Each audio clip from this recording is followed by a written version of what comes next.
Hello! தூதுவளை ரசம் எப்படி பண்றதுன்னு சொல்றேன். இப்போ மழை காலத்துல இந்த ரசம் வச்சு சாப்பிட்டீங்கன்னா, இருமல், சளி எல்லாமே போயிரும். தூதுவளை வாங்கி நீங்க அதைய சுத்தம் பண்ணணும். அதுல வந்து இலையில, காம்புல எல்லாத்துலயுமே முள்ளா தான் இருக்கும். இலையோட பேக் சைடு முள்ளு நெறையா இருக்கும். நீங்க சிசர் வச்சு அதை கட் பண்ணி, ஒரு கைப்பிடி அளவு எடுத்து, சுத்தம் பண்ணி எடுத்து வச்சுக்கோங்க.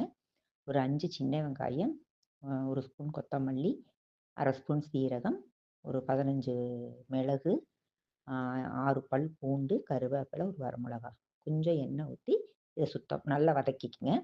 வதக்கிட்டு மிக்ஸியில கொஞ்சம் தண்ணி விட்டு இத அரைச்சு எடுத்து வச்சுக்கோங்க.